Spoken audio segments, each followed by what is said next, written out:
Hello and welcome to Japan Expert Insights and our Japanese Politics 101 room. Every Sunday, Timothy Langley, who runs a company in Tokyo that focuses exclusively on Japanese politics, government and public affairs, and host by Matsuoka, bring to you the latest developments in Japanese politics. In this podcast, we welcome comments, questions and opinions, so if you haven't done so yet, join us next time. In the meantime, you can find us at japanexpertinsights.com and our YouTube channel, where we upload all the conversations on Japanese politics, business insights, and Japan's role in the Indo-Pacific region. It's Sunday morning, January the 16th, 2022. There have been a lot of developments in Japan and out of Japan, so we hope that you can stay with us throughout the whole room. Timothy, shall we start? Good. Thank you very much, Maya. This is our second room of the year. Let me get right to the briefing. I think for most people, the most prominent piece of news, recent news, is the eruption of the undersea volcano in Tonga. It erupted on Friday and then re-erupted on Saturday. So apparently the first eruption created some sort of a rift where the seawater could rush into the hotspot. And then on Saturday, it had a massive explosion. And it created a tsunami, and not only that, but a kind of a sonic boom that was heard all the way to Fiji. But the tsunami that it created has transgressed all of the Pacific Islands and has actually hit Alaska and California by now, and it's come in several different waves. So there have apparently been other eruptions that have occurred. I started receiving my notices that of a tsunami warning last night, probably at around 11:30. So I believe the secondary eruption was right around late afternoon in Tonga. So it took that long for the waves to hit. The tsunami warnings for Okinawa were about 2 meters, but up to the main islands of the archipelago, they diminished considerably, probably around 1 meter. And I think I am frequently giving this briefing on Sundays. In Chiba, the swell was 1 meter. Not huge, not a dangerous situation, but nevertheless very broad, hit Hawaii and hit other places. I think Chile is always in a vulnerable point because the sea is so deep there, and then the land rises up. So when places like Chile are hit with a tsunami, it hurts really bad. Anyway, that's the news now. There is not expected to be too much more coming out of there, since the first explosion is generally the biggest. But just something to keep your eye out on. It's probably in the news today and will be a lot in the papers tomorrow.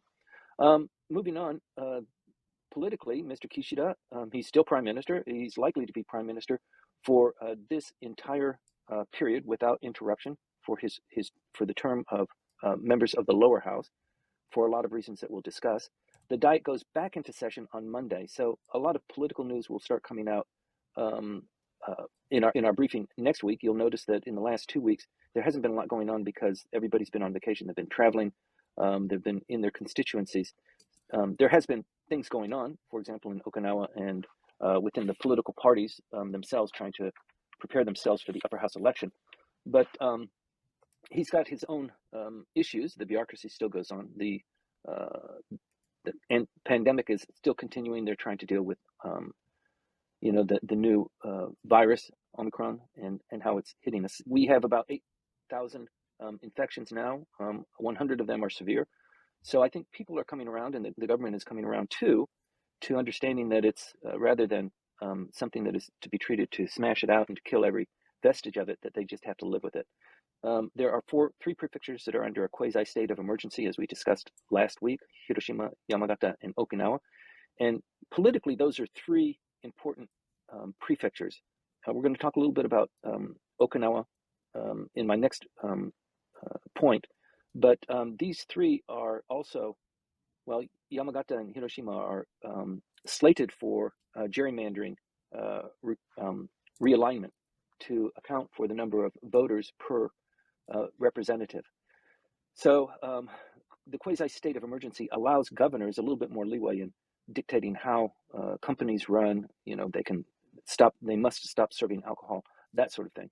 And in in Japan overall, we were under a restricted kind of state of emergency where the borders were semi-closed and restricted. They opened up a little bit in November. Everybody was happy about that. Actually, the economy started taking off, and you'll remember people were out in the streets, and it was really a nice time. And even then, they were talking about perhaps a sixth wave happening in the winter. People didn't know if that was accurate, but it turns out that it was really accurate. But it was a wave of something that was not really COVID, as dangerous as COVID, but a variant that is less deadly, more virulent, but less deadly. So what the administration did, what the prime minister instructed, was that this tightness on the borders was supposed to end at the end of January, and he extended that to the end of December. So currently there are 3,500 people allowed a day to come into Japan. That is really small. It doesn't allow for any tourism. Very, very few business people traveling in. Mostly it is, Japanese nationals, some permanent residents and their spouses, their children, but not the trainees, not the educators, not the teachers, none of these exchange programs. And so it's really causing a huge backlog. And you've probably read that some people who have been on the sidelines waiting for their scholarship or for their grant to be initiated, they've already received it, they've already received approvals, and the money has been earmarked, but they can't get into Japan, are deciding to do something else, because now we're in our third year of the pandemic, and people's lives need to go on, and Japan is pretty restrictive, not as restrictive as some other countries, but also not suffering as badly as some of the other advanced economies. So we expect that probably in February, today is what, the 15th, halfway through? I'm sorry, today's the 16th. In February, things should lighten up, and we're looking forward to a relaxation so that business travelers can come in, students, people on trainee visas, that sort of thing, should be opening up by March or April. But a lot has, we can't tell right now.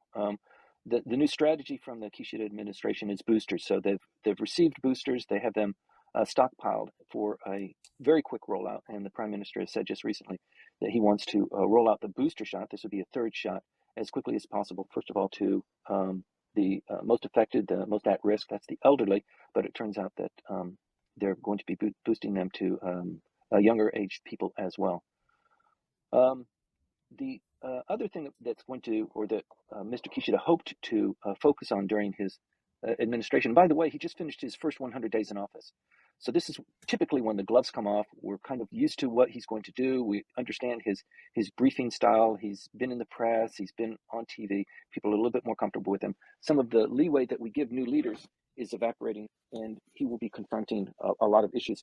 He believes that his strong foot forward is diplomacy, because he was the foreign minister, and I think his cabinet is pretty well aligned to his interests, although he is the smallest, one of the smallest parties in the coalition that's running the government. So he is beholden to other people, including former Prime Minister Abe. But I think right now there is a stability there, and he feels that moving towards the upper house elections in July, the best way to enhance the shine on the LDP is through him being visible and having summits and traveling and being face to face with other world leaders. They believe that that's Japan will excel there, and the LDP will look best there, and that's really one of his major strengths, rather than the economy or social welfare, that sort of thing. So that is where he wants to put his money. But unfortunately, since he became prime minister with COVID, he hasn't been able to travel. He didn't go to the United States. He didn't go to Australia. And those were both on the books to be, highlights of his first 100 days. So even visiting the United States, it's still unsure now to meet with President Joe Biden. The more likely opportunity is to host some sort of a summit with Quad. Quad is taking on a little bit more presence now, as if you're following the news. That's the alliance, the military alliance between India, Australia, the United States, and Japan. So there is some movement there. Japan and Australia signed this military alliance 2 weeks ago. So there's that as well. So from tomorrow, there'll be a lot more to report going forward, and we'll find out a lot more about what they're planning to do. And by the way, the Diet had originally considered 61 bills to be passed this session, and they're beginning to back off of that because they know they have elections in July, and the Diet session will go up until that point, and they want to make sure that if they're handling anything controversial, they handle it early, not later, or maybe they just dump it. So they've reduced the number of bills that they intend to put to Diet vote and deliberation to a more meaningful or reachable 58 bills that will be considered in this Diet session. That's important because some of the bills that fall off are ones that really you would think receive more attention. So, for example, you might remember the Sri Lankan girl who was in detention, who died in detention. She was held in detention for 2 or 3 years. She was ill, and even though she complained of it, they in the detention center they allowed her to die, and it caused a huge problem. And so there was under the Suga administration a push to revise this law, and also with regard to deportees and refugee seekers. So they wanted to actually come to terms with that because it is an area of concern internationally. Japan always gets bad marks for how it deals with asylum seekers, refugees, people who have overstayed their visa. And it looks like because of this squeeze, and the squeeze is caused by the fact that we have the upper house election, probably of the bills that are being promoted, that one is going to fall off the table. And that means that it doesn't disappear, but it means that it falls to another Diet session. So that's kind of the politics of it. So I'll continue to report on that. That's a really interesting one because of the international outrage that it caused. But let's keep an eye on that. Moving on, Okinawa has had a little bit of action there, not only because of COVID, but also because they have a tough election cycle that we're moving into in 2022. There'll be an election for governor in September, so Denny Tamaki will be up for re-election. And of course, the LDP and the central administration is against him because he is against the transition from Futima to Henoko. It is an area of great controversy. If you don't know much about Henoko, just keep your eye open for it. It is a marine a facility that is being built on the coast. It's actually land is being dumped onto a shelf, a coral shelf there to extend the land base to move from the very highly populated Futenma into this newly created area. So it's caused a lot of controversy, and it doesn't have the support of the current governor and many others. There is an election. This Henoko sits in the Nago prefecture of the Nago district of Okinawa, and they're having an election for mayor on the 23rd in just a week. So next Sunday, they will have their election for mayor, and it is obviously a fight between the incumbent, who is supported by the LDP, and an opponent who is supported by the Social Democratic Party and the communists. Unfortunately or fortunately, but the communists have always been strong in Okinawa in complaining about the presence of the American military, and it's just an issue that probably is unlikely to go away. It's always going to be a hot spot. As most of you know, I grew up on Okinawa. I left Okinawa in 1969. The island was returned to Japanese control by Richard Nixon in 1972. At that time, the self-defense forces numbered around 3,000 individuals, not very many. Today, they're 8,000, mostly in flight and in fighter aircraft. The United States and Japan has also moved and co-trained with the Japanese on expeditionary marine forces, which is basically non-defensive. It's actually an offensive force, you can tell by the training and the tools that they use.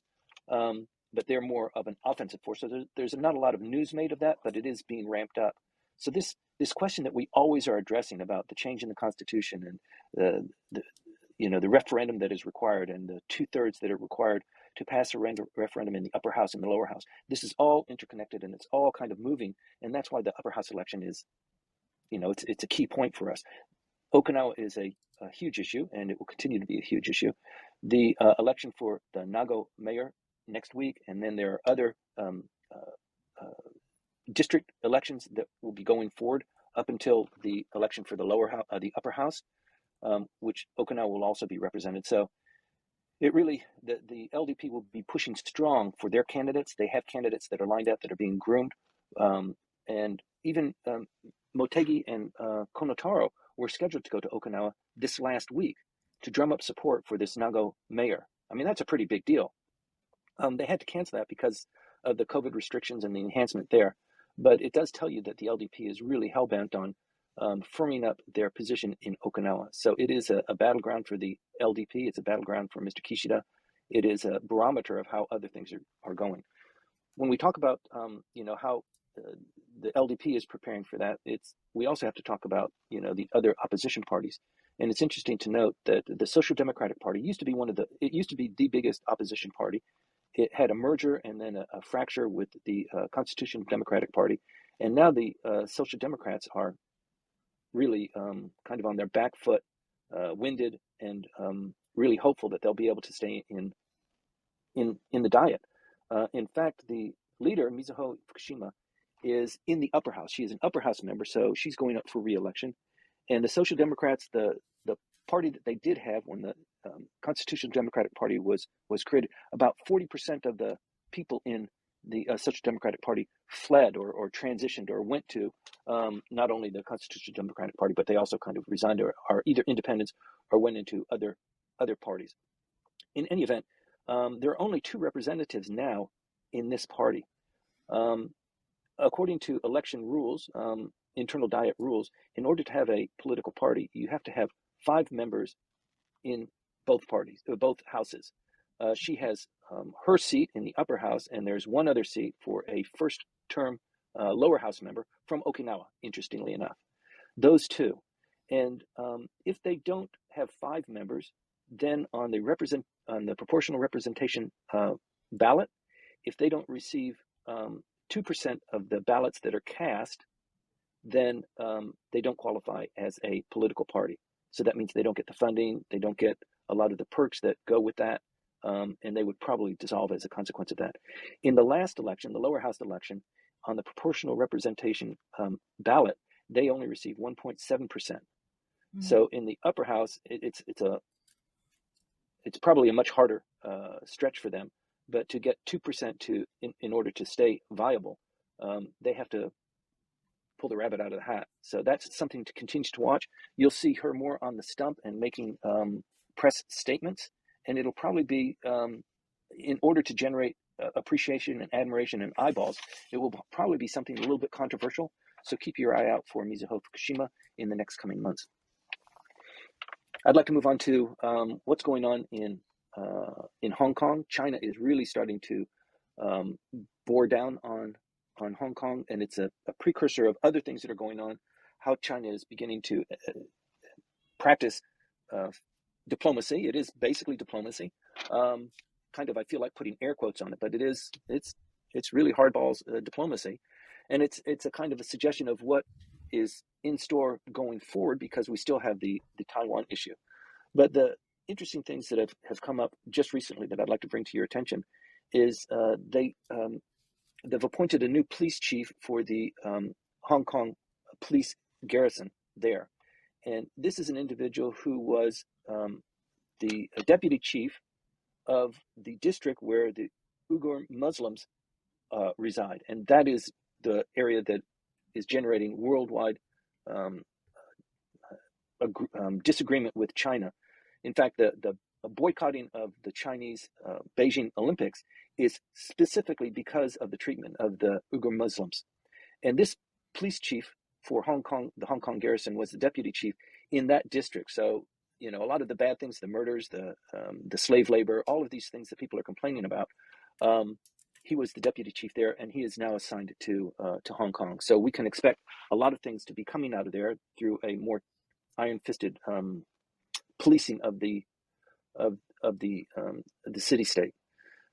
The other thing that just came out is that they are going to implement. This is really, I don't know. It's too projective of what possibly is in store. But they've decided that in terms of parading and in marching, they have changed the normal marching from what you might see on parades and in military processions and stuff like that to goose stepping. This is what they use basically in China as a kind of a really virulent, masculine way of marching, and they've decided that in Hong Kong they're going to implement that now. So it creates visual images that are not necessarily positive, but that's the way things looks like they're going to go there.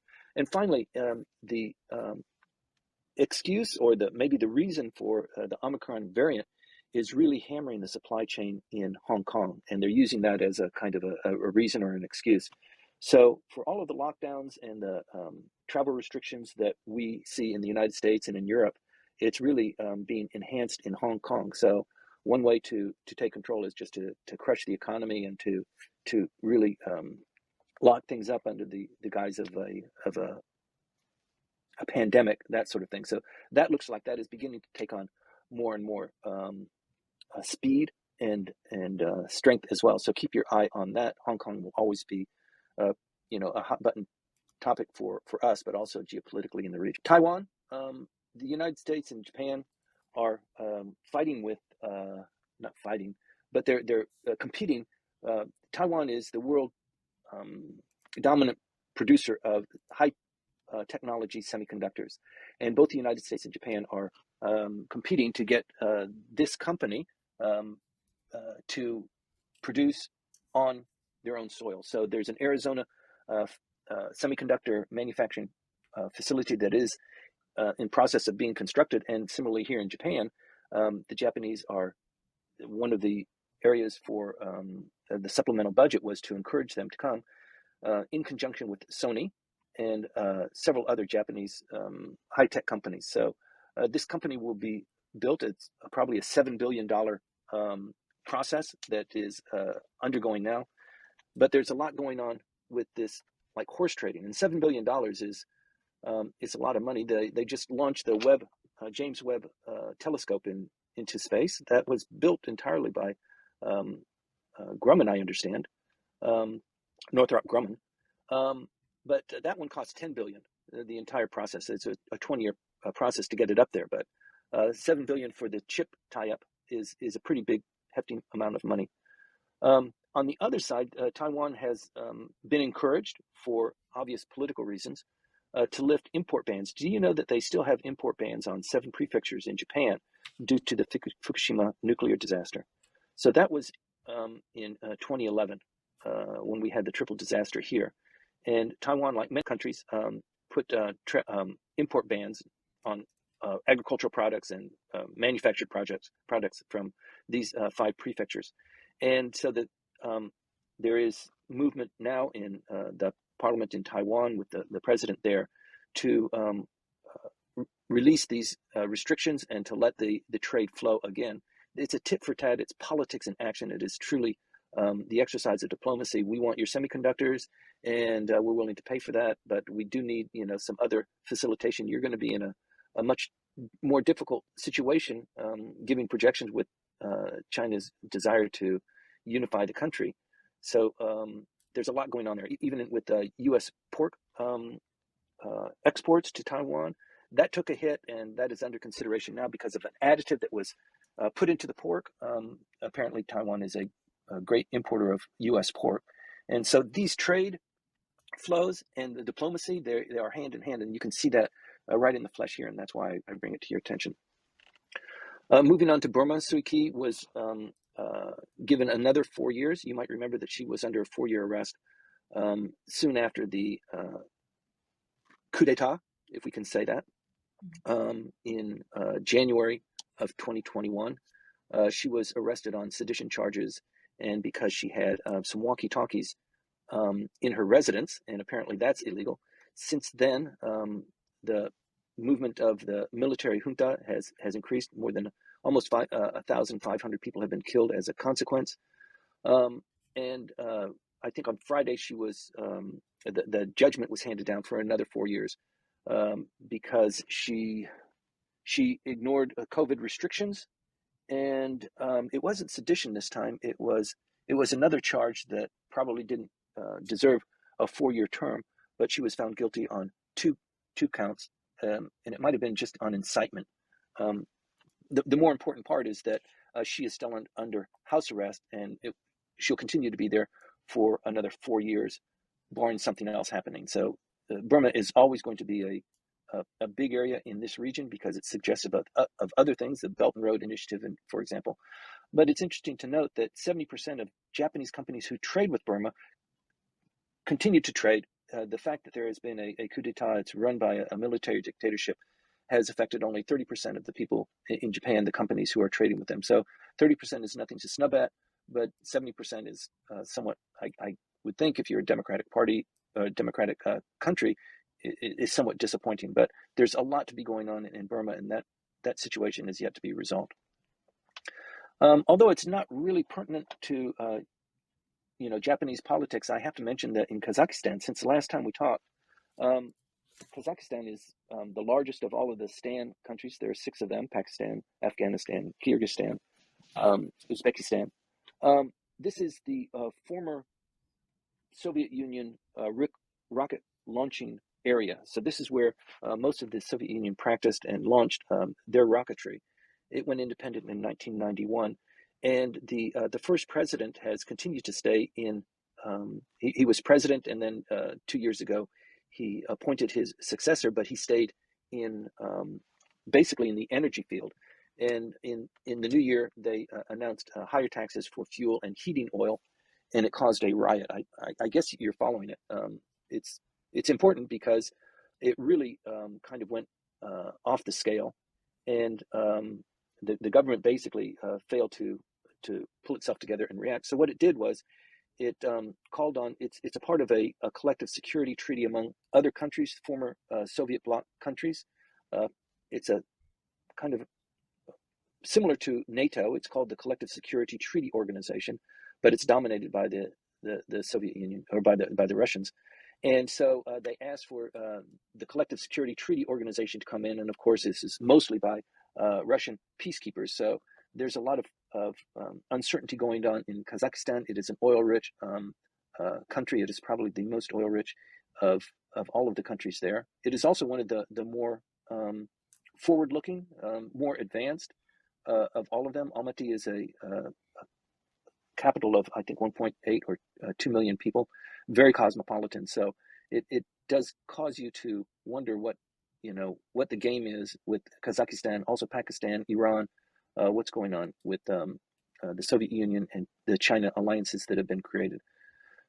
In this context, it's noteworthy that North Korea launched a third missile just last week, and this is a hypersonic missile. They have ramped up in technology. This last missile that they fired reached Mach 10. That's 10 times the speed of sound. That's pretty amazing. And it expressed, superior maneuverability. It is a huge worry. The Japanese and the United States even had trouble tracking this. And it's interesting because during the Trump administration, you remember he went to meet with the North Korean leader. Since that time, March of maybe 2020 or early, since the Trump administration and into the Biden administration, it's been relatively quiet. But now over the last, since just around New Year's, there's been 3 new launches. So it is a worrying trend. And also the fact that the technology has increased over that hiatus period. The United States is considering imposing sanctions on companies it feels has been contributing to that. And that has caused the North Koreans to react very harshly and say, you better not do that because we're just trying to be a peaceful, independent country, and you guys are trying to, overlord us. So there's that little bit of chest beating that's going on. Finally, you might remember Toshiki Kaifu, who was prime minister in the mid-90s. Unfortunately, it was reported that he passed away 2 weeks ago. It didn't really hit the press. It was kept quiet. And it hit the press last week. Kaifu is important to me personally because the fellow who hired me out of law school in Sendai became foreign minister in the Kaifu administration and remained his foreign minister. So I've been deeply involved in the Kaifu administration and leading up to that because he hired me before he became foreign minister. In fact, before he became a member of the lower house, I was his diet secretary When he was in the lower house, he changed to the upper house. I'm sorry, he was in the upper house and he changed to the lower house and was appointed as a foreign minister by Mr. Kaifu. So there's a little bit of history there, and it's sad to see somebody like that move on. I've gone on for it looks like about a half an hour. Maya, I'd like to end my briefing and open the room. We have a question via the back channel. Okay. Regarding Ukraine and Russian situation for Europe, what is your comment on that? It's a little bit different from our topic today, but if you can comment on this, please do. So is Stephen's show tomorrow? No, it's 1 week. It's the week after that. Yes, the week after that. Okay. So let me just make my observation. And if you want the real poop on it, you should plug into Stephen's show on next Monday. But it does look like the temptation for Putin to move on, militarily. It looks like it's getting to be a good gamble for him. The United States and NATO is increasingly worried about that. They're talking more and more about sanctions and harder sanctions. But those are sanctions. They're not really military reactions. And I think that's what he's considering now. With the status of the Biden administration, the leadership there militarily, the connection between the United States and NATO, it looks like if there is a good time for Mr. Putin to move on something that he's desperately wanted for a long time, that time seems to be approaching, particularly when you consider in conjunction with anything that the Chinese might be considering. And with regard to China, I think we have another question that's coming in, Maya, on the Beijing Olympics, and that is also a compounding factor. Yes, we do. Okay. So, do you know anything on Beijing Winter Olympics after finding first Omicron infected person? Are they really going to hold it on schedule, the Olympic Games, obviously? And I wonder why there are no news about this. And what do you think about the following? If the Omicron and economic situation get worse, is China going to be aggressive against Taiwan or its neighbors in the Indo-Pacific?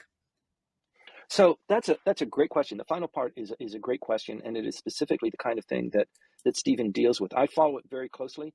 I'm not an academic. I don't participate in the discussions as a discussion leader on this issue, but it does look.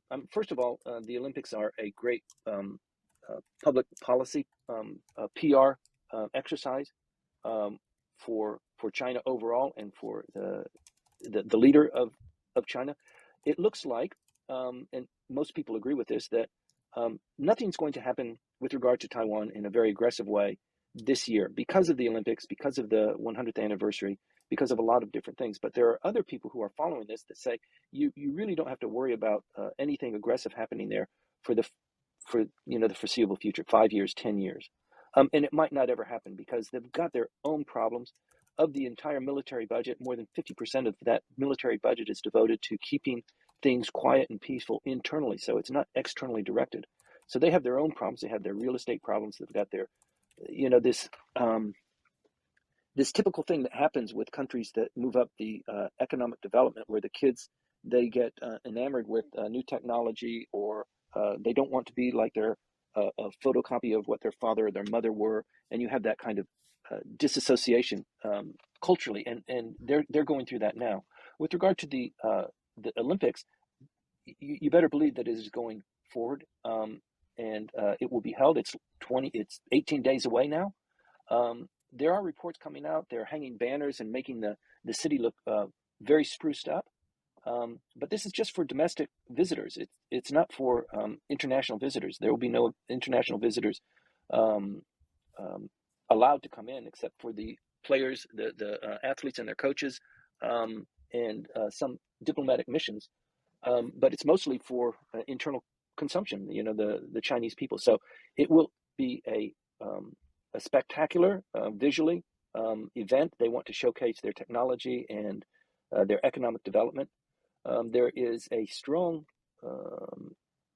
sentiment going on in other countries, particularly in the United States, that in line with the diplomatic boycott that they're encouraging their other allies to join, There is a viewer boycott that is being considered, so that people, when NBC and CBS, they have their cameras there and they're showing the opening ceremonies, they have ways of registering how many people are watching. And so the push here is to show your disappointment, is to actually boycott the opening ceremonies. Maybe watch it on videotape later, but don't show any sort of endorsement or support for the regime that's running the Olympics now, because we don't want to encourage them or show them any sort of positive, support at all. So that there's a sentiment going on there. The Japanese are typically, sitting on the fence. They are not sending a diplomatic mission. They're sending representatives who are basically in the sports field, representing the sports field. The former ICO chief in Tokyo will be going and representing Japan, but nobody of a high diplomatic caliber by design. I hope that's responsive somewhat to the question, Maya. I hope so too. If not, we'll get another question, a follow-up question. So Jocelyn, good morning.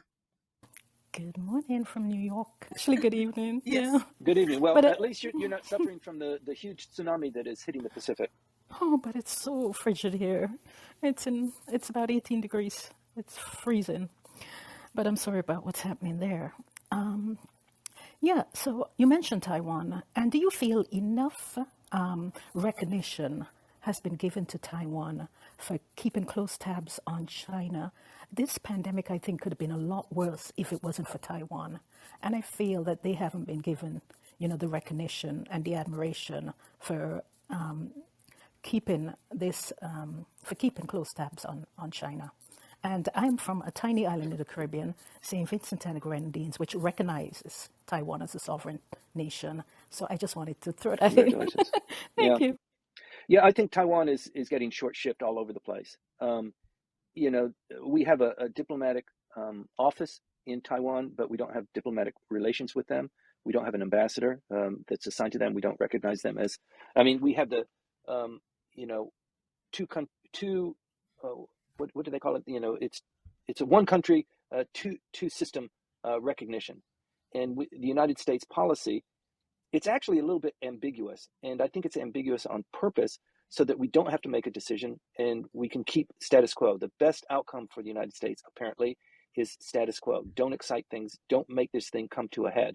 Probably because if it comes to a head, China will take Taiwan. That is somewhat inescapable if that was their drive.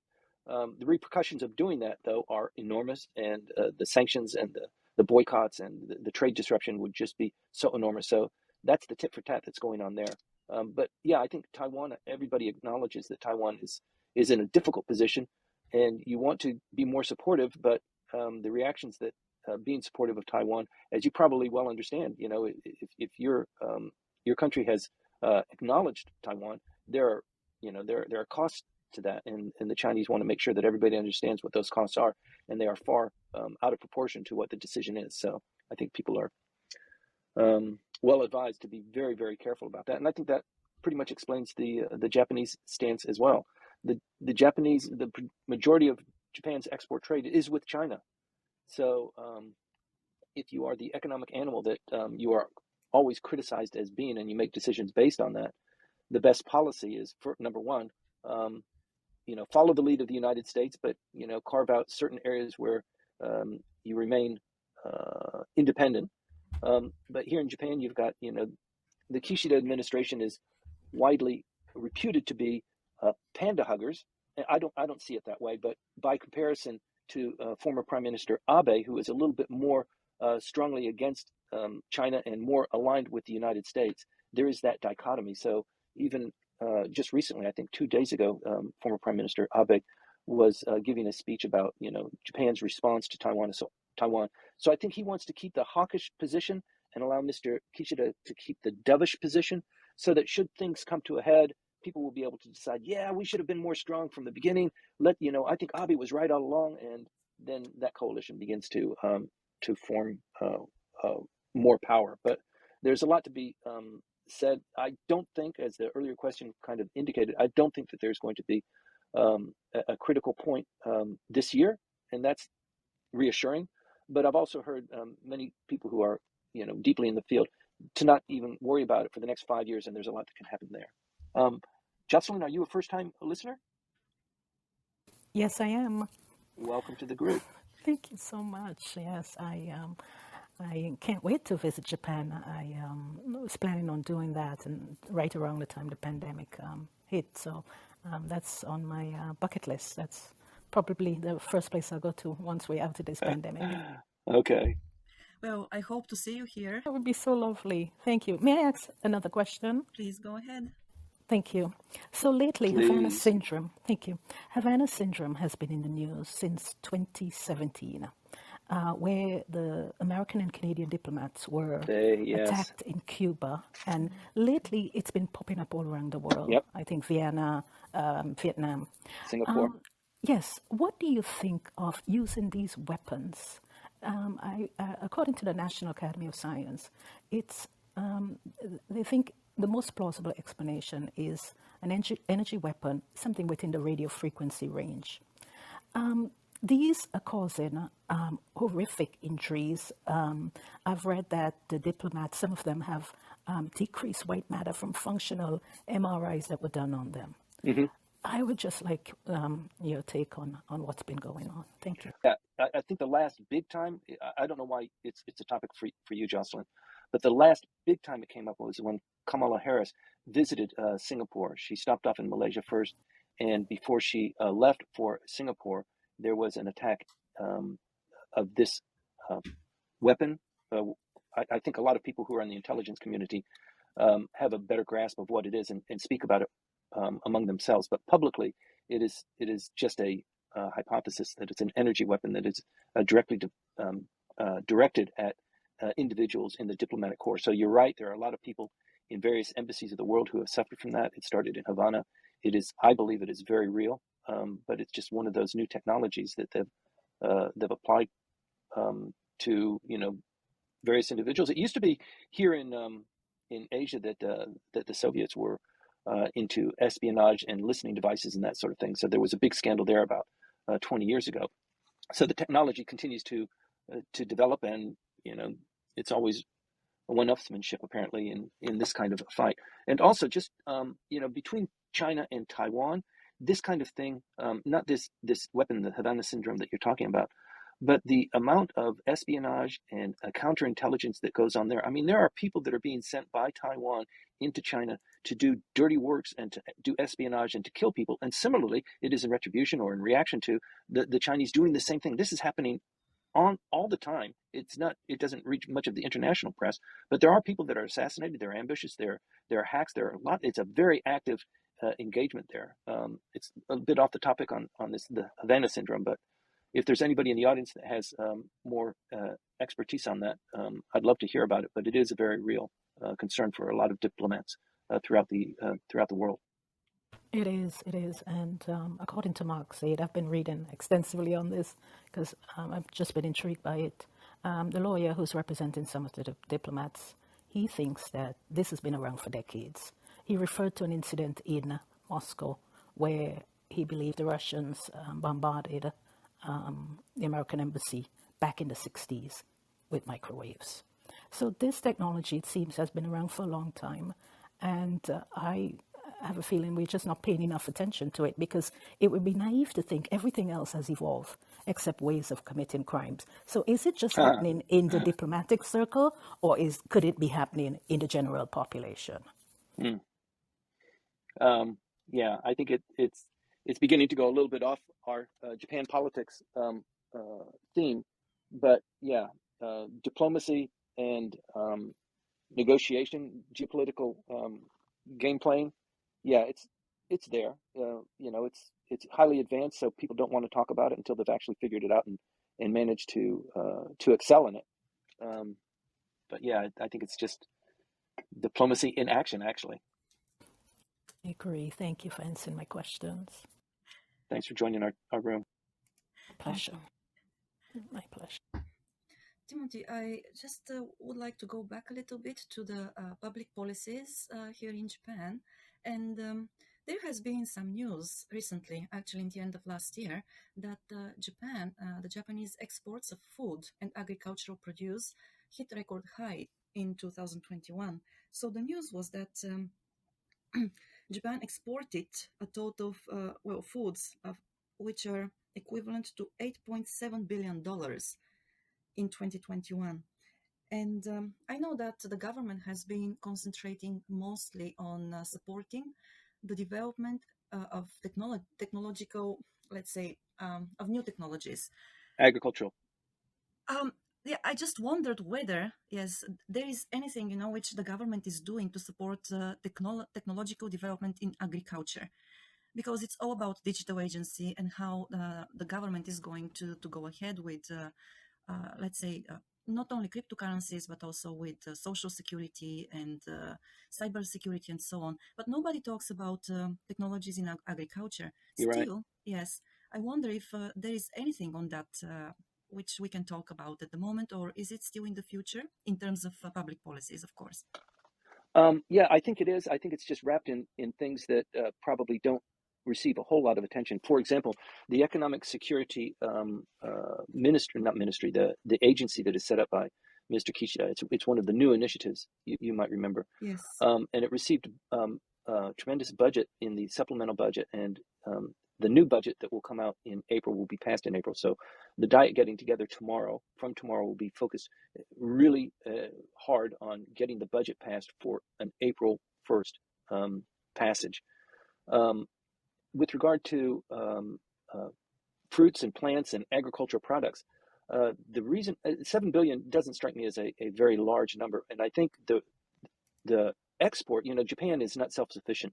No, it isn't. No. In food, but it does excel in some products that are kind of high end. For example, Fuji apples, or the vegetables. You go to the shopping centers here and you see the melons, that cost 10,000 yen or 20,000 yen.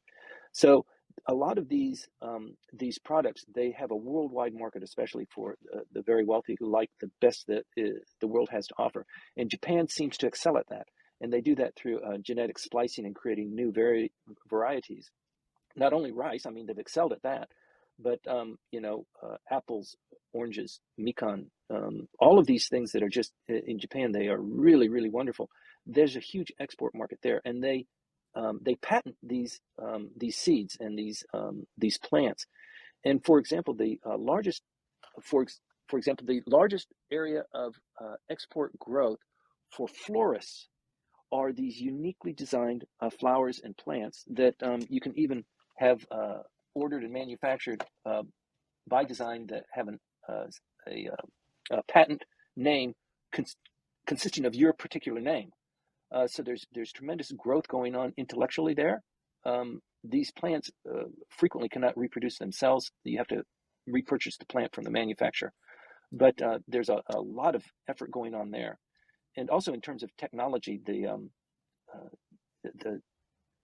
rice farms in the north are being consolidated because the number of farmers and the people who take care of the farms and actually do the work are diminishing incredibly. So they need more workers coming in there. So they have foreign laborers and many trainees who are coming in to do that. But they're also embedding a lot of technology. For example, in the fertilization and application of pesticides, they're now very heavily using drones. And so the cost should be diminishing and the quality should be increasing. But with regard to agricultural exports, I think it's Japan does export some rice, but it purchases rice as well. It exports the high end stuff that perhaps the cost is too much for total consumption here in Japan. But then it does import rice and plenty of wheat and the other staples as well. And this economic security measure to enhance IP, intellectual property protection, and to keep the technology that's developed in Japan here in Japan, so that the Japanese have an exclusive market for that until at least maybe the end of the patent, or for several years before the technology begins to get developed independently elsewhere. But there is a huge push for that because I think the Japanese are highly sensitive to the fact that they are not food self-sufficient. Indeed, and the breakdown of supply chains now, I can imagine how much pressure there is on the government. Right. So imagine if, that question, imagine if occupies their thinking, what happens if, with regard to, this import or this export, yeah, it really causes people to be alarmed, and for a country like Japan and for a government like Japan that is very risk averse because it's an island nation and disruptions elsewhere have, disproportionate impact here or tend to. Yes, indeed. And there is a comment in, via the back channel. So the Japanese government should focus on increasing self-sufficiency rather than exporting fruits or other quality products. So yes, it's interesting. Probably that's true too. But I guess that even if that is the priority of the government, and it should be, of course, there are also other ways, to establish yourself as a leader in this field as well, and also get some market shares. Because if you have a leader's position in the market, yeah, that's when you can dictate some of the conditions and get benefits from it. Well, but it's also true that in today's world, nobody is really self-sufficient. People need to import. The United States needs to import certain products, and so you focus on those areas where you have a competitive advantage. You develop that, and you sell that to generate a profit in order to purchase those things that you're not really good at or skilled at, or you have the arable land to produce or enough water, that sort of thing. So it is actually good for geopolitics to be reliant on your allies and your neighbors, so that it enhances peace, it enhances cooperation, it enhances trade flows and tourism and that sort of thing. So it's not a bad thing. Japan is really good at some things. Producing enough food for its entire population is not one of those things, but that's been a part of Japanese economy for a long time. So they have come to terms to deal with that. I think the Japanese identifying what their competitive advantage is what the administration is really focused at. So we have the digital agency to kind of figure out how we can do government a little bit better. Japan has not been remarkable in governance and in accountability and in smoothness of administration. So the establishment of the digital agency is really a strong step in identifying that as one of the weaknesses and how can we excel. And in fact, they've publicly said we want to be one of the goalposts of other countries to aspire to in terms of digitization of the economy and how administration works. So they're coming to terms with that, and high tech and the high touch, the highly technical aspects of commerce and technology and cars. I think those are the areas that they have identified as places that they're already good at. So, for example, Toyota overtook General Motors, first time in General Motors history that it's been overtaken as a worldwide producer of cars. So automobile technology and automobile exports is a huge driver. It is the largest driver of the Japanese export market, cars and car technology, that sort of thing. So it is, I think, the desire of the Japanese government, without regard to Mr. Kishida, to identify those areas. And it's probably high tech because the number of people that they can invest in workers is being reduced. They need to find something that's higher value, higher intellectual input to produce something of unique and high value. I think that's where they're going to try and be putting their focus, and through the generation of the revenue there, then they will pay for importation of those things that they're less good at. Long-winded. I hope it's somewhat responsive. Yeah, thank you. Luke, good morning. Hey, good morning. Just quickly, my name's Luke. I work for a wine and spirits importer, and I've also just taken on a new position with a company that's trying to drive innovation here in Japan. And by innovation, I'm open innovation actually. So the sharing of technology and ideas to try and boost corporations' ability to implement new projects.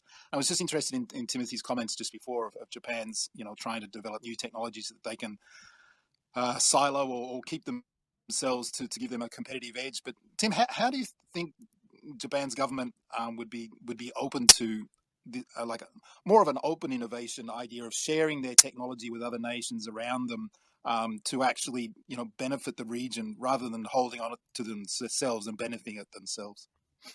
That would be really nice to hear. I wish I could endorse it, but I think that, look what the Japanese have been able to do regionally just after, the last 70 years. There are still issues they have not been able to address or accommodate or solve. So it's somewhat of an outlier regionally, but it is also the third largest economy in the world. So it is economically an outlier to the region as well. I'm not too hopeful that the Japanese would be so open-armed with embracing that kind of concept. I think even with regard to like TSMC, the Taiwan semiconductor manufacturing company, being incorporated in Japan to build a large a chip manufacturer, they really can't come in by themselves and bring their technology and share in that. They have to come in, and it's like with many things else. If you want to do your business in Japan, you have to come in as a subcontractor to Mitsubishi or Mizuho Bank or something like that. They need to have some. That's the way it works here. That the Japanese government would sign the licenses to some large Japanese conglomerate, and you would work in conjunction with them. So the Japanese government doesn't have to deal with you, a third party.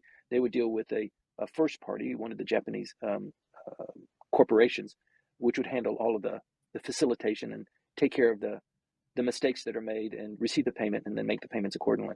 But I think that's in the Japanese psyche, that they would prefer to develop it and hold it closely and take technology from elsewhere and pay for that, maybe pay a pretty penny for it so that they can have that. The Japanese, as you know, you've been here for a while, you know that it is the top technology, the top brand, the top way of doing something that they will embrace. Everybody's in a second class or kind of an upcoming technology. They have a real hard road to hoe. But it's the leaders that come in that already are established. They don't get the full lion's share, but they do receive more of an accommodating application. So I'm not too hopeful. I hope that doesn't sound too dour. No, it's well, I'd like to. It's predictable in some way. As you said, I've been here for some time, but I'm just interested for a different point of view. And yeah, I think what you've said is true. You're right. Everybody wants to be a little bit hopeful. Everybody likes to be a little bit more forward-looking.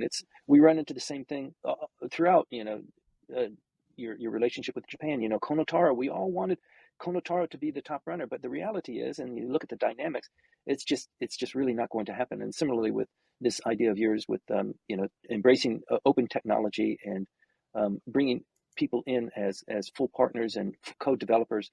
It happens so very rarely for a lot of understandable reasons. Understood there. No, thank you. Just another quick question, if I can, in relation to the over-reliance on Toyota. A friend of mine, a Japanese friend of mine, said that nothing will happen in the government until Toyota makes a decision, and then when Toyota makes a decision, then the government will follow.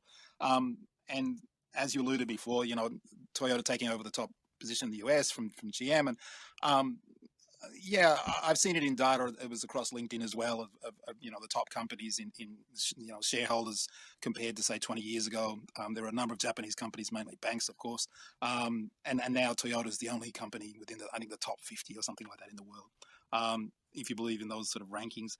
But how can Japan support other companies to not be like Toyota, but that they don't have to over-rely upon just one major company globally? That's a thing that we were recently discussing internally, a part of this open innovation idea. Look, I just wonder your thoughts there. It's a great question, and I don't mean to throw gasoline on the potential flames of this conversation, but in response to your overall question, take a look at Nissan. Nissan, open arms, get this partner in. These French they're kicking butt, man.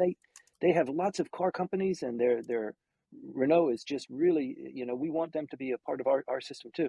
Look how far that went, so particularly with cars, particularly with that technology, it could have been that Nissan was at the forefront too. It was geared to be, a major competitor to Toyota under the Carlos Ghosn administration. So yeah, some things are more important than others. Yes, I hear you there. And I just hope that and while that particular saga continues on, and I won't go down that track. Yeah, I see what you're saying there, and even just the automotive sector. Okay, take that. Maya's comments about the agricultural sector. Yeah, I think it's hard to prop up those areas that are suffering, and that's part of the key for, say, like myself just taking on this role is like, well, things might not have been working, so there might be other ways to give energy to different industries here in Japan, and I'd like to think in the future that if people can be more open with their ideas to support each other, even internally here in Japan, industries will not die out and suffer as we are seeing them at the moment, especially the hospitality industry and logistics and things like that, and many others. Well, there are some things that the Japanese really truly excel at, on a world market, that they truly excel at. Public transportation being one of them. I mean, they do export the Shinkansen technology. There are other countries that want something like that. It is obviously one of the highlights of Japanese current society and culture now. But there are other things like that too. And you might remember during the Clinton administration, the fight with the U.S. Trade Representative's Office and the MITI, the Ministry of International Trade and Industry, as the bureaucracy was called back then. The Japanese government was criticized for picking winners, and then really focusing on that, and hand in hand developing these industries to be worldwide competitors and to diminish their competition here in Japan. And we saw that with the beginning of technology innovation and computers coming into Japan. Dell, Compaq, IBM, Apple. They had a really, really tough time, maybe a 8 or 10 year really tough period before they began to establish themselves as real players here. And I think we see that going on now. And I don't think that the fact that the Japanese administration has stopped picking winners and supporting those, I think that goes on. And so that's why in my field of government relations and public policy, you do need to have this affiliation. You need to have some sort of comfort and communications between you as a foreign company and the Japanese government, or the ministry that oversees your industry or the technology that you're attempting to develop or import, that sort of thing. You have to have that facilitation. And it's kind of difficult to convince people because the wall is so high, the language requirements, and just being at that level, playing politics at that level. Most companies are not equipped for that. But the bigger companies understand, how you need to facilitate that. It's not just at a commercial level. You have to be involved diplomatically and politically as well. So it's tough. This is a tough country to be, not only just to survive and to continue to be here year after year, but it's a tougher country to be really truly successful at. And very few of the major foreign companies are. There are some companies here where they make the majority of their worldwide profit in the Japanese market. For example, Amway. Amway, their largest market outside of the United States is Japan, and because of the profit margins that they generate, it essentially pays for their shareholder dividends. And there are other companies like that, but it just takes a long time, and it takes a lot of sophistication. Thanks for your comments there. I appreciate it. Take those points on board, and I think there's a lot to think about. Thank you.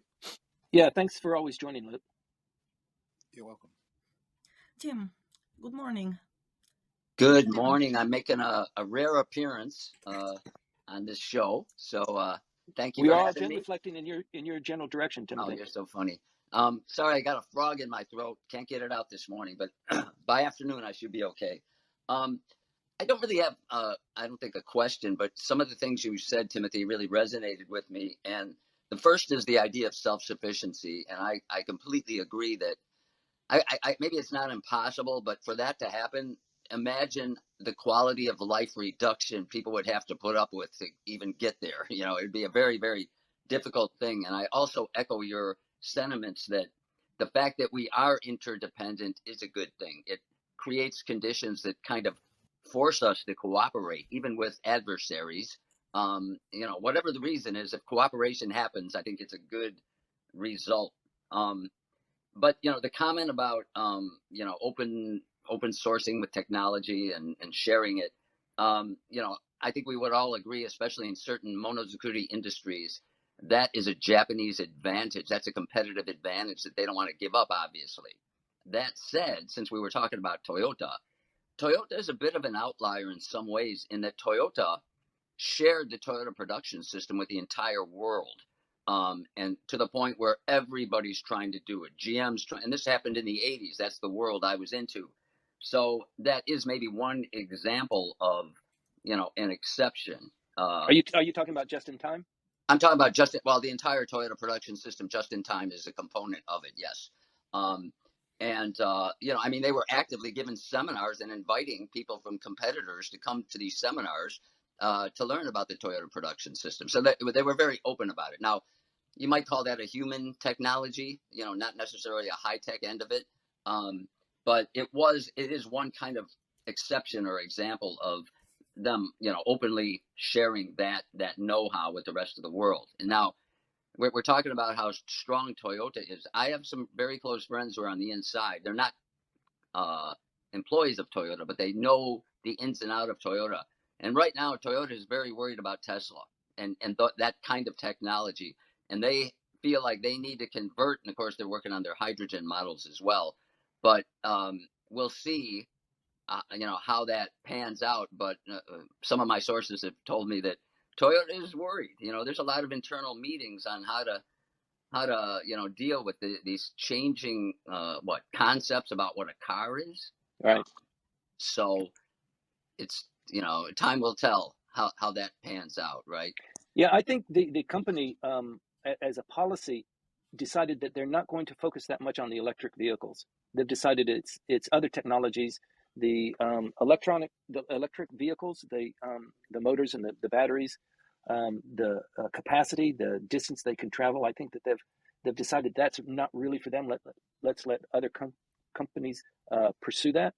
But yes, you're absolutely right. I read a report just this last week where they're beginning to rethink that because the appetite, particularly in the United States, for the electronic vehicles is so strong. And if they don't jump on that, it's like earlier, everybody needed to have an SUV in their lineup. And so if you had 7 cars in your series, including the kind of K vehicle all the way up to your high-end vehicle, you would need to have an SUV. And so that's why you see some of these high-end companies, Maserati and, my God, Rolls-Royce and Bentley, also producing SUVs to accommodate that demand. I think Toyota will, I don't know if they will succumb to it, but it is a difficult challenge for them because it is a completely different deal. And Tesla right now, I mean, it's like the number one in terms of, I forget what the quantifier is, but it's the number one revenue generating car company in the world. I mean, it's like at an Apple level because of and that just happened over the span of 10 years. So I think it's not something they can ignore.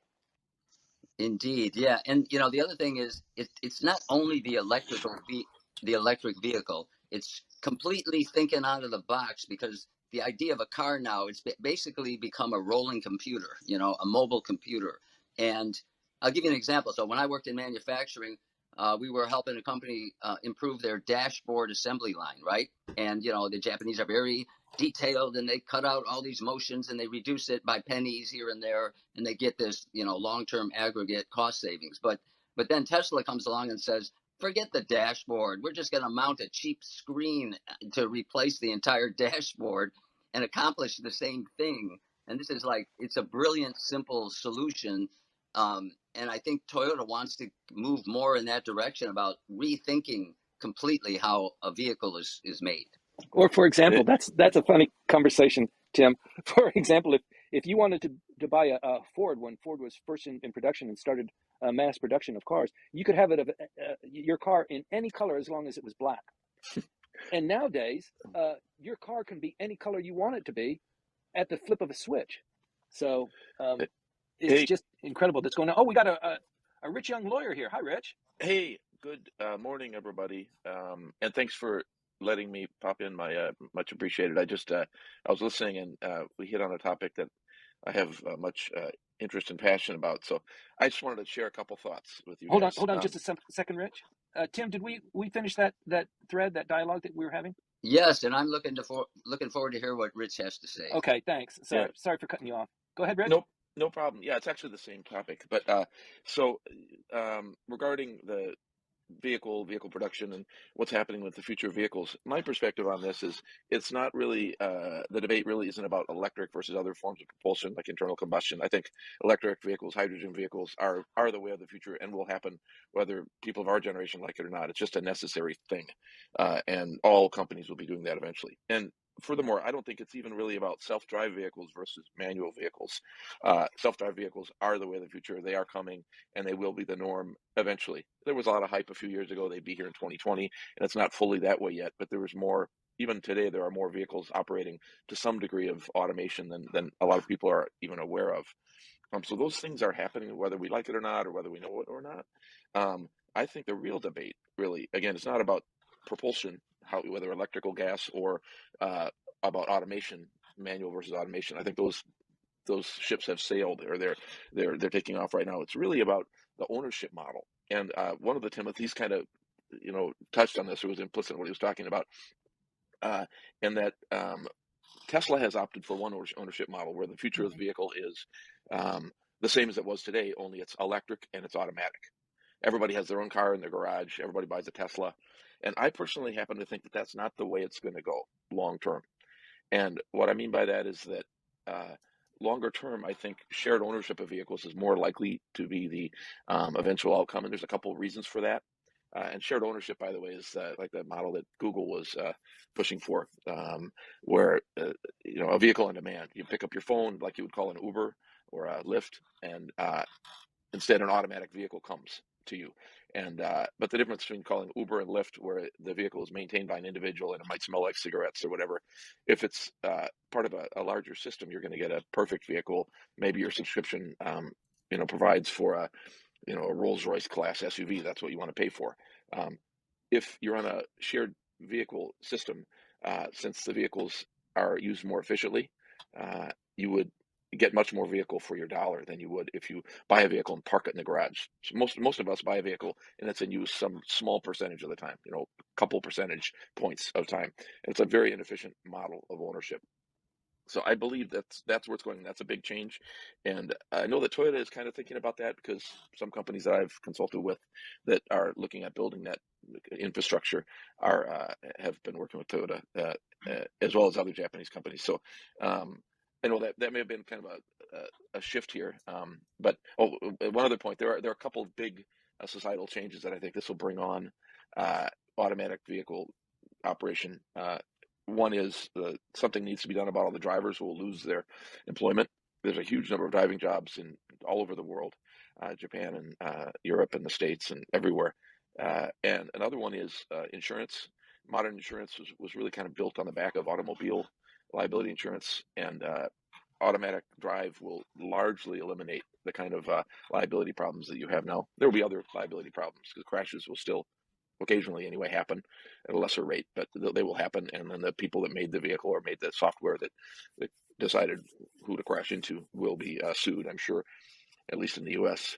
But it's a fascinating time, and I don't think everything has been decided, but that's how I see the big picture. What do you guys think? Thank you. Can I jump in here? It's fascinating what you said about the shared ownership, and I think that we are beginning to see some of these models. Interestingly enough, not in the automotive industry, not in the car industry, but in the communications industry. For example, here in Japan, we've got SoftBank. They're offering actually a shared ownership, and it's not the ownership of, let's say, the devices they offer is not shared by the customers. It's shared between the company and the customer. So this is certainly one of the ways. I believe that they're trying to develop the model, and this is certainly going to be one of the types of shared ownership. But we don't know as we go forward. As you said, Rich, there are going to be a lot of societal changes. And while we know that they are necessary and there will be a need to change the legislation and mindsets, and also the way people think about this, we don't know really how long it will take and what direction let's say, the global mindset will go to. So, as you said, it's a fascinating time. And well, I believe that there will be also a lot of new ideas about that shared ownership at the end of the day. And maybe it's, you say ownership, but at the end of the day, probably the way to approach this problem or this challenge is to actually think about access, making things accessible to more people. Because if you manage to do that, then probably you will be able to pass the new ideas and the new models of shared ownership. But these are just my thoughts right here, right now. I would love to hear others' opinions about this. Tim, go ahead. I don't want to step on you. No. Go ahead. I was just going to make a comment. I think the most compelling thing that you have to say, Rich, is the compelling societal changes that are upon us, or that should be upon us. And to me, if you consider that in the last 50 years, so from 1970 until today, look at the amount of technical change that has happened and occurred, even on a societal basis, and they are huge and massive. But if you look at the 50 years before that, from 1920 to 1970, that's also 50 years.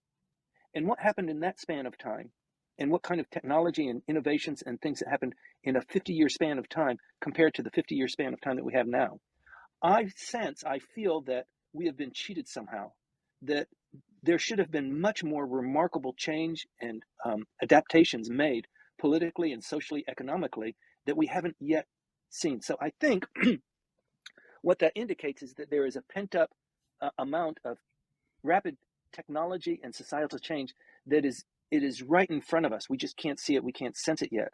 But it seems to me that for the last 50 years, we are somewhat, in some ways, very different, but somewhat similar to where we were in 1970, 50 years ago. But when you look at what happened between 1920 and 1970, vast things happened. So I'm sensing that, yeah, I don't know if it's the ownership model or moving more to a socialist model. There are a lot of initiatives there that kind of suggest that universal healthcare, education, money to the people who have lost jobs. And I kind of sense even more as you look at digitizing the currency and that sort of thing. It seems to me that there are a class of people who can afford to send their kids to the elite schools, and they will in the future become the elite themselves. That this refinement, the air quote, the rich get richer, they become more technologically advanced, and then the rest of the people, the middle class and the lower class, become probably broader, more numerous, but less economically viable. And you've got the upper crust that are, look at what's going on with Elon Musk and Amazon and some of these big companies, what they're able to do, and the birth of unicorns throughout the world. So I'm very hopeful. I'm very anticipating these kinds of global changes. They're just not here. There's not something that I can put my finger on, but I do have that strong sense, as you were saying, Rich, that things need to change. Timothy, I think that's a really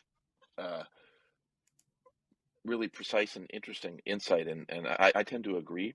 And you mentioned a moment ago the valuation of Tesla, and that's in a sense a reflection of what you were just talking about, because it's a bubble of sorts. Tesla has nothing in comparison to the manufacturing, distribution, or sales.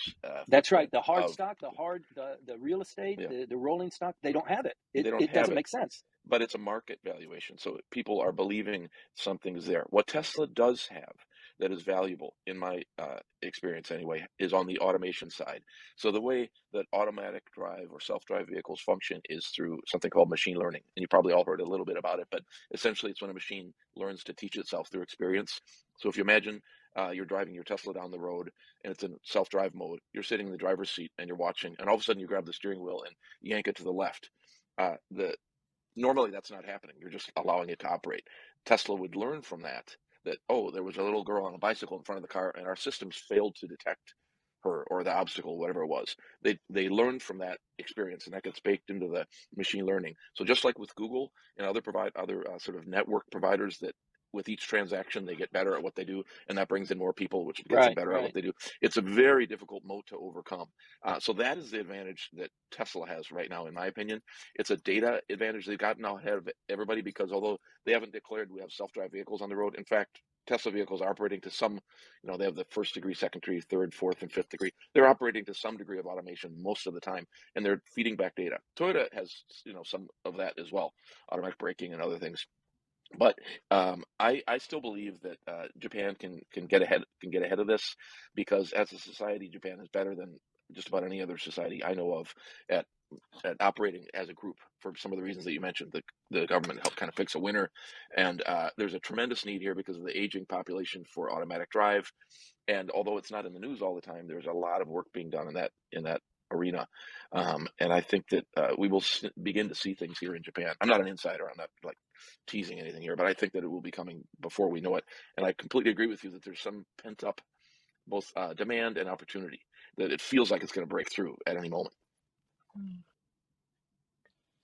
Yeah, and Rich, you made my point that the concept of a car now is more like a rolling computer. It's like and I completely agree with you. It's not just a matter of internal combustion engine versus electric vehicle versus hydrogen. It's just these new concepts. And to Timothy's point, though, another thing, certainly in the U.S., is right now the younger generation, a lot of them are saddled with debt due to loans taken out, and so they start their lives way in the hole. They can't afford cars. They can't afford a home. Mini like the little tiny houses are starting to sell for that reason. The idea of pooling people to purchase joint ownership for cars. Obviously, the demand for cars is going down. So those trends seem to back up everything Timothy said. We also have similar trends here in Japan. As you said, a lot of young people in the United States, they are burdened by loans, educational loans, while here it's predominantly the parents that pay for those, for the education. It's still, maybe for different reasons, the young people are not really interested in owning a car or a vehicle, whatever it is. So, but still, access is important. And if, the government is about to, or is keen to actually disperse the population from the two or three urban centers in the country, a little bit into the countryside, then probably that will be another factor which we'll need to consider when it comes down to ownership. But of course, we haven't heard about any public policies with regards to urbanization and depopulation so far, with exception to developing tourism. And that's it. Timothy, I'm sorry, just... No, that's great. I think a lot of this is a consequence of purposeful social engineering.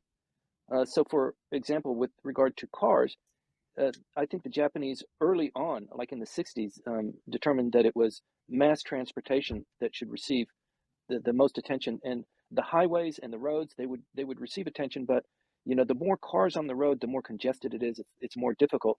So let's focus on mass transportation. And so when you go to the stations, any station in Japan, railroad station, they're just so compact and concise, and they have bus routes, and they have bus stations conveniently located in the taxi stand, and just the way that people would move. It is so very well thought out. But I think that's a purposeful design, because they make car ownership expensive. If you want to get your first license here, you're not a foreigner, you didn't travel here because you had a license, but you're getting your license for the first time. You have to take the school. You have to go to the school. You have to pay around $3,000 over a 5 or 6 month, 6 week period in order to prepare for that. And so it reduces a lot of people having the opportunity to do that or aspiring for that. I got 4 kids. None of them are interested in cars or in tools or in working on machines. It's too old school for them. They don't really like that or aspire to that. And similarly, I think it always strikes me, Claude, you're on, I hope you're listening. It strikes me that Japan as an island nation should be much more attuned or in touch with the coast and the sea and the waves and the ocean. And yet it's not. I mean, you can live in Tokyo all your life and never know that it's a port city, that just off of Ginza is the harbor. You can live here your entire life and not understand that about this city. And similarly with like boating and surfing, yachting, that sort of thing. These industries are priced out of the range of most people because I think the Japanese government purposefully want people to focus on more basic things. Don't be so luxurious. Don't be so ostentatious in the wealth that you have. Focus on stocks and bonds or maybe a beso. But I think it's tampered down on purpose so that everybody can be kind of similar, right? Even among the rich people, they don't act that much more different than normal people in terms of society or language or what the clothes that they wear. So I think this is also by purposeful engineering. Yeah, interestingly, the whole shaken system is similar in that, your car gets, what is it, 10 years old? I forgot, but, you got to pay what, Nijuman or something, maybe more now, every year. And so that also discourages, I think, not only car ownership, but it also artificially creates demand for new car purchases as That's well. right. That's right. Well, and also it creates an export product because the cars and the taxis who are now 4 years old or 5 years old, they're coming up for shaken more frequently. It's better just to export them to South America, to Africa. They have a great market value. They're well tended. They're cared for. Japanese streets are good. They don't use salt to de-ice them, and they have a high market value. But they're great vehicles. What the hell? How come they're not here? But it's an interesting aspect of contemporary life in Japan. That you're on the roads, you very rarely see jalopies or a car that's got a dent in it or a broken headlight. Almost never. Hey, can I weigh in on one more thing here? You guys have got me. This is happen to be hitting on pet topics, but Go is that ahead. okay? Yes. Okay. Absolutely. So on this vehicle ownership thing, a couple of points. If you think about vehicle ownership really got rolling, no pun intended there, but in the United States, and it wasn't so much the vehicle as the freedom that people wanted. I think it was, at least I remember getting a license, and it's like the feeling you have when you get a bicycle and you can go a little further than you could on foot. Now you've got a car and you can go further yet, and you can involve your friends, and so it's a feeling. It's not necessary for most people anyway. There are gearheads and people that are just in love with that technology. That's a small percentage. Most people just want the freedom. So as one of somebody mentioned, I don't remember if it was Maya or one of the Timothys, but the idea that people are less interested in vehicles kind of makes sense, I think, because if they have the freedom otherwise through a magnificent transportation infrastructure like they have in Japan, then why would they need the to own their own vehicle? And if one more thing, if you can imagine, when I was talking about how I think the ownership model is what's really going to change, imagine this. It's kind of a little crazy, but imagine all the parking garages that are in Japan right now, or in New York City, or anywhere, parking lots being essentially unnecessary, and that frees up a lot of real estate. That's a huge change, and it's not crazy. That's actually going to happen when you have vehicles that are in use close to 100% of the time. They never need to be parked because the vehicle's operating. It picks up Maya on demand, drops her off, and then Jocelyn is calling a car on her phone. It comes and gets her, and then Rich uses it, and then it needs some maintenance, so it pulls into the automatic maintenance garage, and it's always perfectly maintained, perfectly clean, smells great. Why wouldn't people pick that as opposed to a car that they need to care for on their own? People always pick a more convenient model. So as much as we might want to hate Amazon, and I personally kind of do, I still use Amazon like crazy because it's so convenient.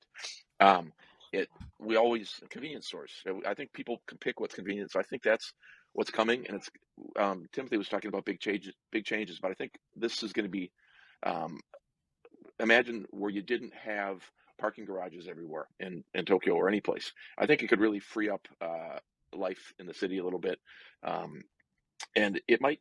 I'm not sure how it'll help with depopulation, kasoka, that kind of thing, but there may be a connection. Yeah. It was, sorry. Oh, go ahead.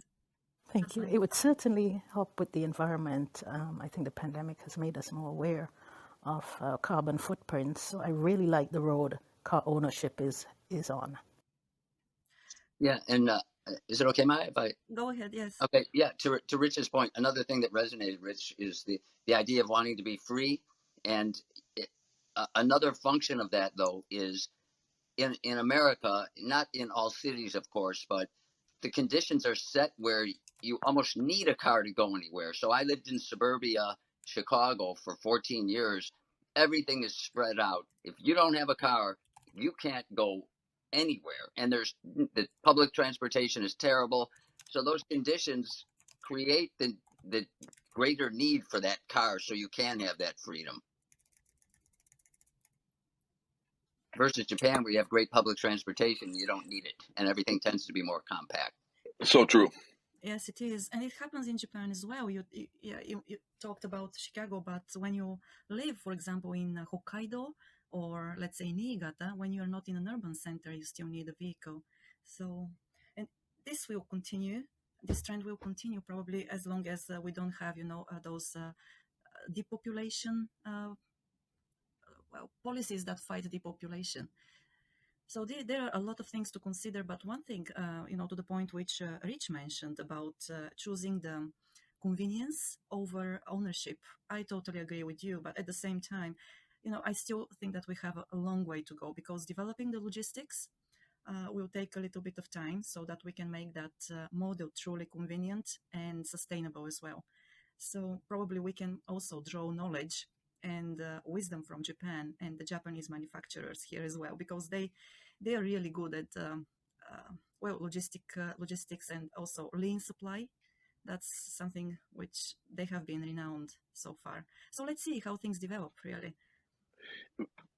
If the Japanese companies, and I really want them to do well and prosper, because I've committed to living here in Japan, but I think I hope that they look hard at making a shift from mass production of a lot of vehicles to smaller production runs of very high-end vehicles, because that is what I think would be called for in a market of shared use vehicles. In the U.S., until recently, every year there was a market for 17 million new vehicles, and I don't know what the numbers are in Japan, but if people don't own vehicles as individuals, but instead they're shared, obviously the number of vehicles necessary will go down. But each vehicle, in turn, can be much nicer. You can afford to put a lot more capital into the individual vehicle, just like with a Shinkansen train. I can't remember how much they cost, but every Shinkansen they're very expensive, of course, because they're expected to operate for a long time and carry a lot of people. But it's more efficient, nevertheless. And I think we'll see the same thing with cars, because I hope the Japanese companies can evolve in order to take advantage of that shift. Yeah, I don't know how many people in the audience are actually driving in Japan, but for those people who do drive, you'll undoubtedly notice the amount of trucks that travel into Tokyo and exit Tokyo every day. It's just tremendous, especially in the nighttime hours, which is when they really begin this the transportation, and they bring the products into Japan. They unload them in warehouses, and then it gets into the distribution chain. But I think we will, the first place that we will see this kind of technology rollout, and the law isn't there yet, the infrastructure, as Maya said, is not quite there yet. But if we can have robots that serve people in cafes that actually interact with the customer, because there's a human interface on the other end, somebody sitting at home or in a, they're bedridden or something like that, or they're handicapped. If we can do that technology, that's available now. There are coffee shops that you can go to where you can have an interaction with this robot that serves you the coffee or the snack, and you can have a brief interaction with them, just as if they were actually a different kind of interaction. Soon we should be able to take care of the trucks, and that is just tremendous. But like you said, Rich, there are a lot of people who survive on driving these trucks, and you've got to have the skill and be able to change a tire and check the oil and do those sort of things. But if we could, and I know the technology's there. I know the Germans have really enhanced this technology, these self-driving trucks, and through AI, understand when and what traffic routes to take. Boy, that would be such a game changer, and also another exportable technology. And you're dead on, Timothy, on all that stuff. Plus, trucks, when they are operating as a group, can platoon and gain huge advantages in fuel consumption. That's where they kind of get in a line.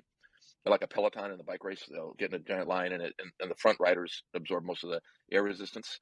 And they can pick the ideal routes, like you talked about. There's a lot of efficiencies that be gained, plus fewer accidents. Yeah, I think interacting with robots in cafes is a little dystopian to me, but I don't know. Maybe I'm just old-fashioned.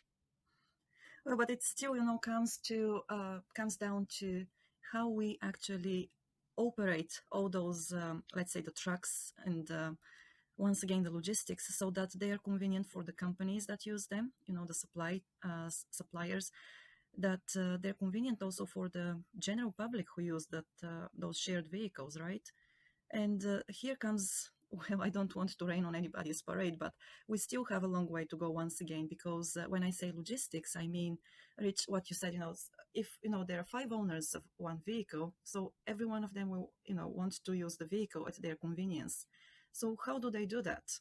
So that they feel the freedom which you felt when you were the sole owner of your car, right? Yeah. Well, yeah, that's actually a great question. And there's actually a lot of thought on this already, and there are different models. But essentially, it's a combination of what Uber and Lyft have done in the States with vehicles themselves. So you don't actually own shares in a particular vehicle.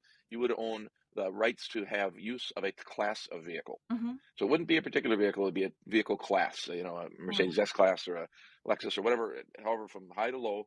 And if you think about what it costs you to own a vehicle now, you buy the vehicle, you pay for the insurance, and you pay for parking, you do it. There's all fuel and all this stuff, and then you average it out over per mile. There's a cost to it. So if you are talking about shared ownership, for the same amount of cost per mile, you're going to get a much nicer vehicle because it's being used more efficiently. So there's no waste there, and that's why I think people will opt for that.